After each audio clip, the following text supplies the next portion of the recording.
Good evening. More than 4 lakh Sikhs live in the UK, many for generations now. Over the past few years, they've been worried for the safety of their daughters. Sex traffickers, called grooming gangs, mostly made up of British Pakistani Muslims, have systematically targeted young girls. According to some estimates, there are 100,000 victims. The conviction rate is low, not only because police fears accusations of racism, but also because the social stigma attached to such abuse prevents victims from speaking up. On Gravitas tonight, we bring you a special report from the UK showing how these gangs operate, how they divide communities, why Sikhs say it's essentially a Muslim problem, and what the government is doing about it. I'm Palki Sharma Upadhyay. The headlines first.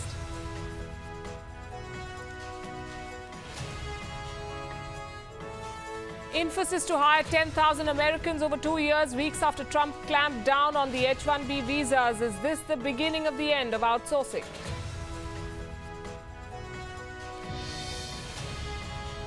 Amid the row over Dawn leaks, the Pakistan Army reportedly pulls up Prime Minister Nawaz Sharif for meeting mutual Modi friend and Indian steel tycoon Sajjan Jindal in Murray.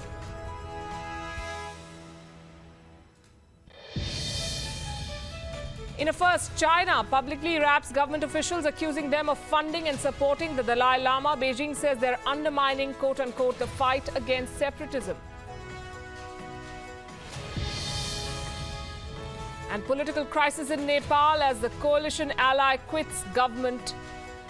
But experts say Prime Minister Prachand is safe. He might lead a minority government.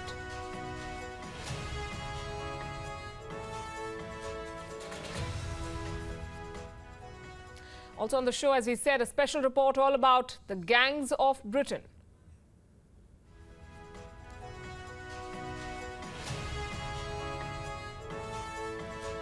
And the mother of all U-turns, after almost declaring war on North Korea, Donald Trump says he'd be honored to meet Kim Jong-un.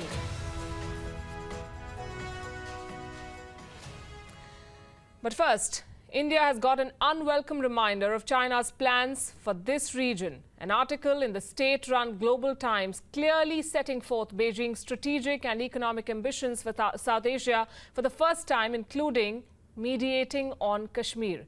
This article says, and I quote, "Given the massive investment that China has made in countries along the One Belt, One Road, China now has vested interests in helping resolve regional conflicts, including the dispute over Kashmir between India and Pakistan."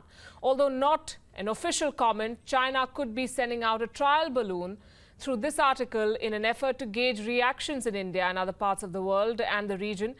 Until now, China has said that Kashmir should be resolved by India and Pakistan bilaterally. So this certainly is a shift, and a big one.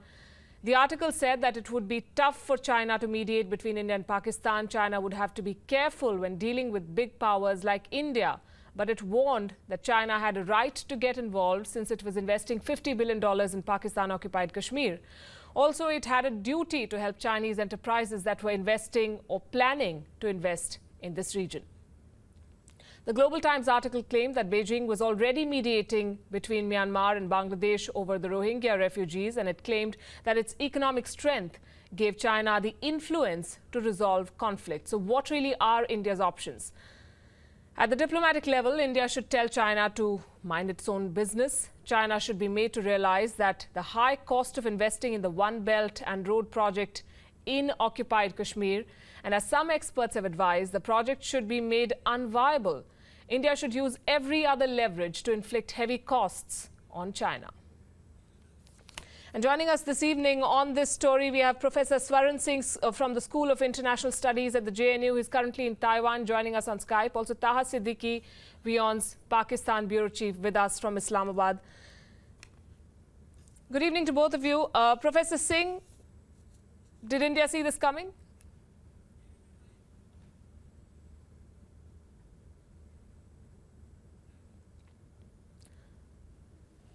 Right, I'm told we will be joined by Professor Singh in just a bit, but this is, as we said, a major shift in China's position. It has so far maintained that Kashmir is an issue that should be resolved bilaterally by India and Pakistan. What is also significant is the timing of the statement. This comes just a few days after the Turkish president President Erdogan, just before visiting India, in an exclusive interview to WION, said that Kashmir is a multilateral issue.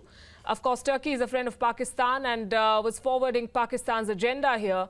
China has major interests, business and strategic, in Pakistan. So China might be taking a cue from what Turkey has begun, putting pressure on India to make Kashmir a multilateral issue. That's something that Pakistan has been trying to do for decades now, unsuccessfully. India has maintained at every platform that this is a bilateral issue and that no mediation is going to be welcome on this.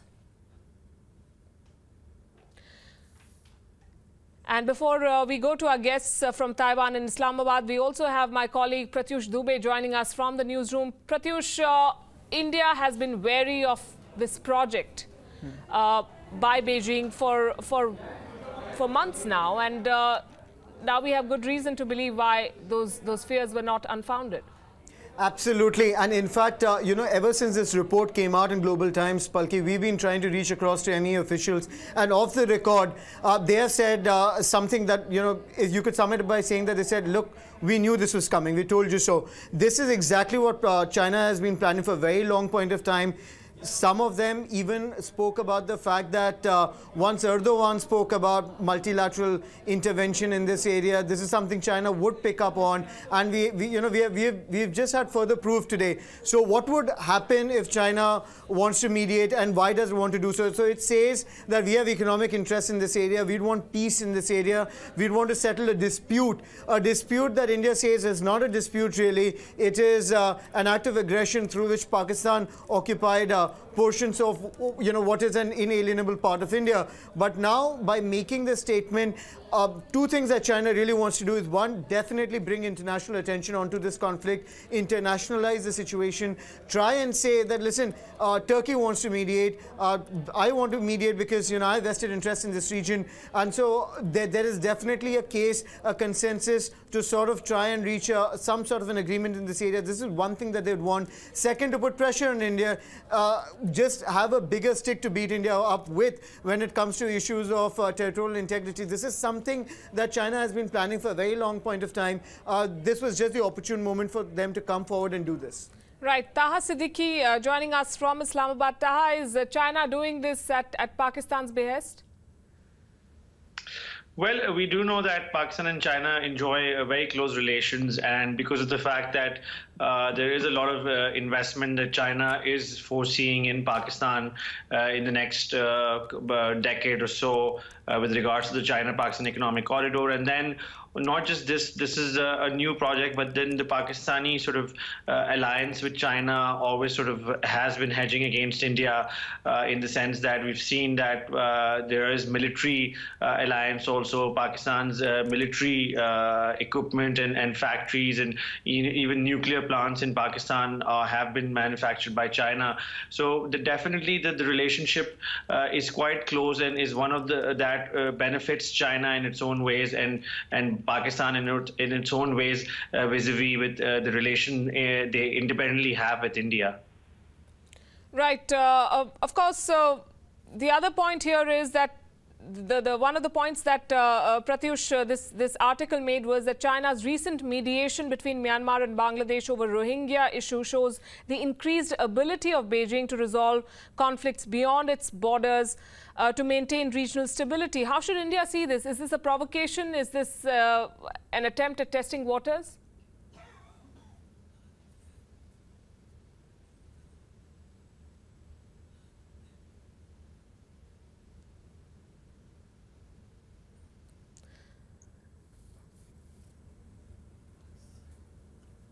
Right, we will go to Pratyush in a bit, but Taha, we can imagine what Pakistan's reaction would be like. Has anyone in the official circle spoken about it, reacted to what the Global Times has said? Well, not really, but this is not something that we're hearing for the first time. There have been similar sort of instances where similar sort of development from the Chinese have been reported here. I mean, one thing that was being discussed here a lot was rather from the Indian side was the Erdogan's interview that WION did yesterday, and that was being discussed about mediation between Pakistan and India and Kashmir. And Pakistan has always tried to, in a way, internationalize this issue and bring in other global global stakeholders in that similar effort. We've seen the United States, Pakistan welcoming their statements, or China. So we have seen similar sort of positive and welcoming sort of attitude whenever this sort of development happens from Pakistan.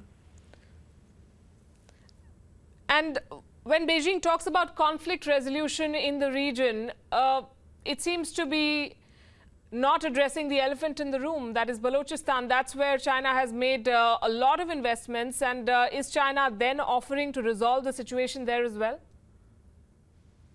Well, it knows that basically, I mean, in Balochistan, the Pakistan military has given its assurances in the sense of there's a special brigade that is going to be guarding the China-Pakistan economic corridor all along the way. I mean, whether or not it's physically possible to do that, but for now, it believes in the Pakistan military sort of assurances. We've seen that China-Pakistan economic corridor starts from Gravitas city. That city has been totally put under a parameter where there's a military security under the military security. The waters at Gravitas have been also given access. So there's a lot of talk about how the military, these are not just being used for trade purposes, but for naval purposes by the Chinese military. So in all that sense, China has a lot more to take away from this sort of project, in the sense that they're going to get a lot of security. They're getting special sort of treatment with regards to rules and regulations in the area. They're getting access to naval military presence in that area. So, I mean, in that sense, for now, what we see, they are kind of, and then if you look at the number of the incidents of insurgency, the Pakistan military, with its campaign of eradicating it by any means necessary, in which we see the missing persons issue and the heavy number of sort of people being pushed out of areas, the relocation of people. So all in all, somehow, and then China does not really care about human rights values. So all of that given, we see that in a way, Pakistan's version of what's going on in Balochistan, and we are in control of it. China sort of believes that, from what we can see right now. I'm told Professor Swaran Singh is with us from Taiwan. Good evening, Professor Singh. Did India see this coming? Is this a surprise that China has now changed its position and said we should be allowed to mediate on Kashmir because we have stakes? I think some people have already been mentioning on this program. This has come from China several times. In fact, your channel recently reviewed President of Turkey, who was in India, who also likewise mentioned multilateral solutions on Kashmir. So several countries, including United States, Britain, have shown interest. But China is of special interest to us, because China is not part of the solution. China is actually part of the problem. 1/4 of the region, which we claim as province of Jammu and Kashmir, is occupied by Chinese. It is Aksai Chin and Shaksam Valley that Pakistan gave to China in 1963 while resolving borders with Xinjiang. Then, of course, 1/3 of the territory is with Pakistan.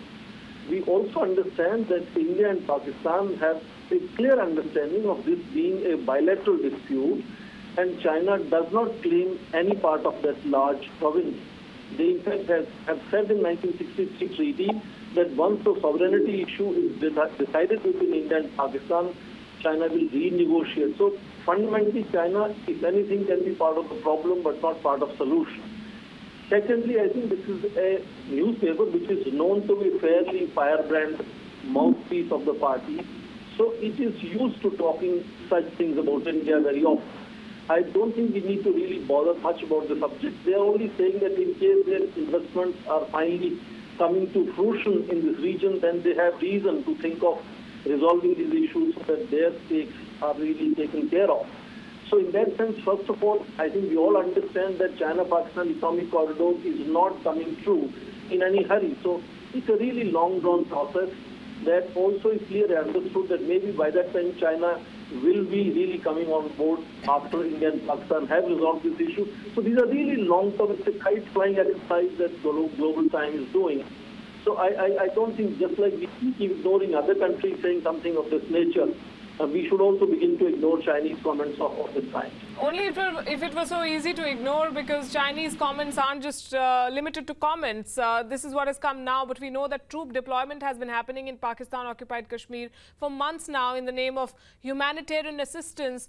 So this is building up slowly but steadily. What can India do to counter this, Professor Singh? I think very clearly we have to first stop being very emotional about and overreacting to anything that Chinese begin to do and say. We understand that China-Pakistan corridor is one of the corridors that China is planning to build under OBOR, which is trying not to connect intra-Eurasian continent, but also connect the continent to Australasia, Africa, Oceania. So it's a really global project in which China-Pakistan economic corridor is a small part. Even within China-Pakistan economic corridor, the disputed territory where some of these power projects or infrastructure will be built are only few of the projects. Gwadar to Kashmir has several other projects which are not part of disputed territory. So when we look at China proposing something which is global, we understand Chinese cannot do it alone. They will need partners. So there are several other areas where India can also engage. Imagine India being part of the projects in Balochistan. So how would we look at it? Potentially engaging in some of these activities and being part of influencing China and Pakistan from inside, rather than staying out and really being either outliers. You think India will be given a chance to go and be part of the project in Balochistan? Yes, Chinese and Pakistan, in fact, both Pakistani politicians and generals and Chinese have been asking India to come and join China-Pakistan economic corridors. And I think that's an opportunity for India to get into some of these projects, to be on the ground in Balochistan, in Gwadar, in other areas. And maybe we have to be selected. We have to be really selected. We don't have to participate in projects which are happening on territories which are disputed, which India claims, unless, of course, India is taken on board by both China and Pakistan to consult us as to how those projects should be conducted and what they imply, what they mean for sovereignty of those territories.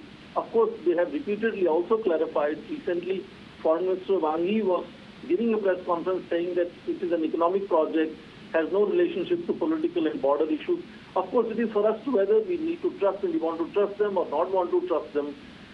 We understand that we have suspicions about China's ambitions, China's intentions, but I sense that there is an opportunity, there is a window to step in and influence the process from inside, rather than staying outside and having emotional outbursts on issues like these. It's very interesting. You keep calling it an opportunity, Professor Singh. Are you also suggesting that India has no choice, essentially, but to play along?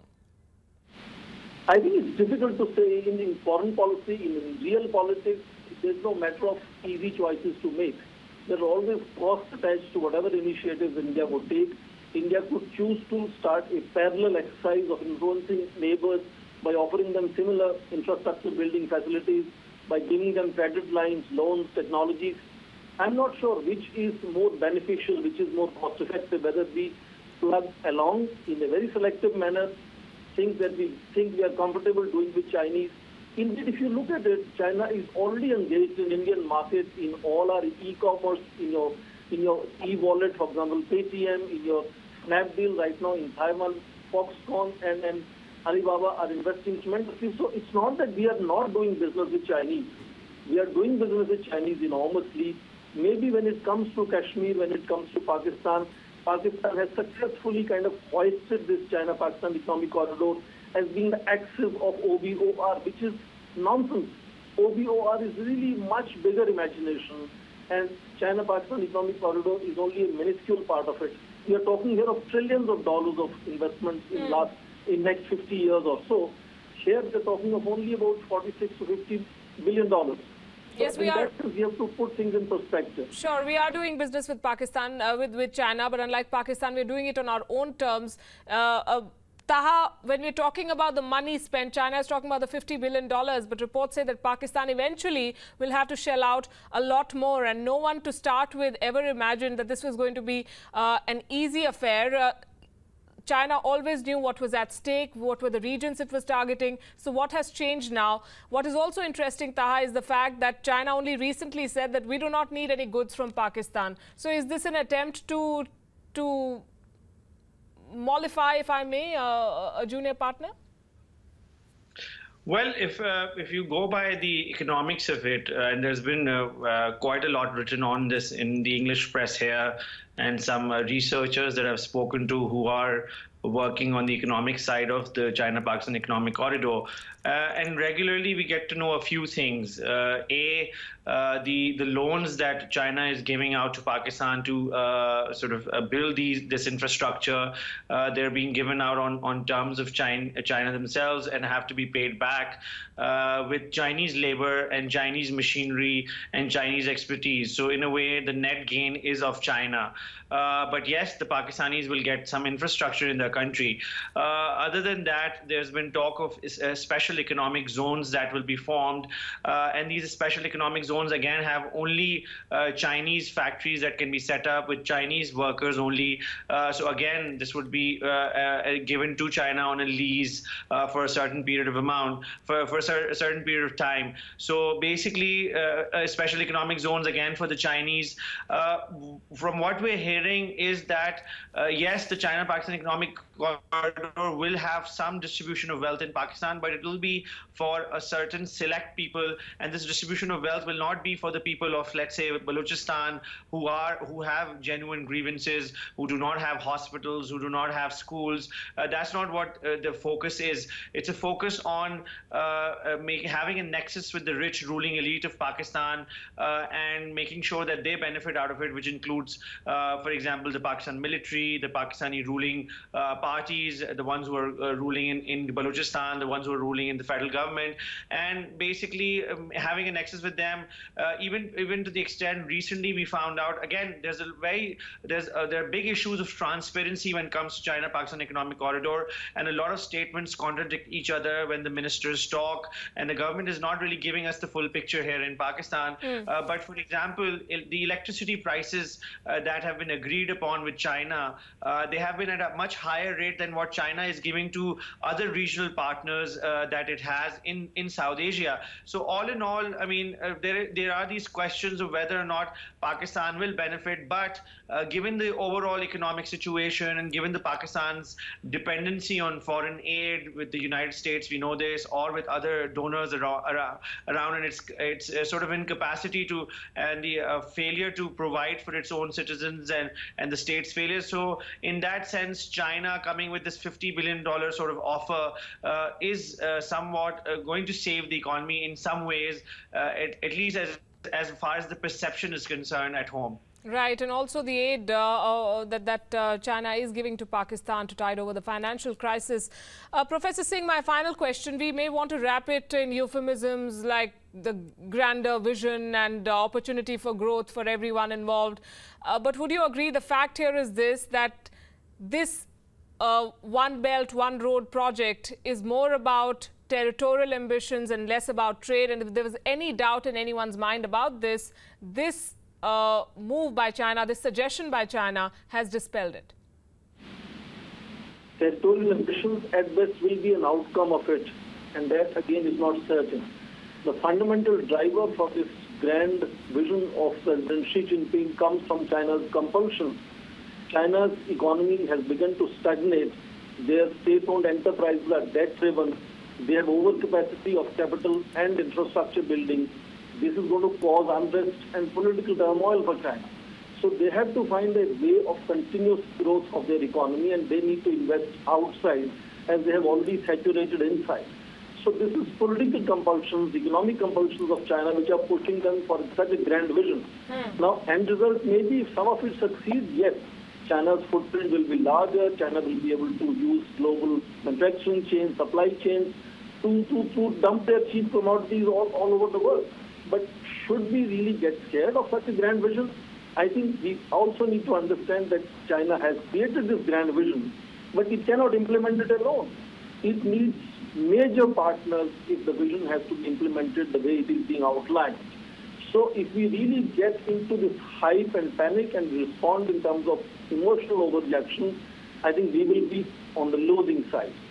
Some of it is not going to really accrue. They are investing in very, very stagnant economies. They are investing in politically disturbed areas. So I'm not sure if the returns of these investments are going to come back to China, if this experiment of using overcapacity by redirecting it to outside China is going to really work the way they want it to work. So let us go along and engage selectively as much as we can. And of course, Pakistan, as I said, is getting about $60+ billion from China. We understand this is 1/5 of Pakistan's total GDP. How are they going to return it? How are Chinese expecting this will come back to China in any manner of commercial proposition? So there are a lot of ifs and buts, and I think we need to engage this and be partners wherever we can, and then expand our own influence. We also need to go around the world, expand our footprints along with Chinese. It makes sense to sort of take their offer and then see where we can get into it. Wherever it suits India, I think we should get into it.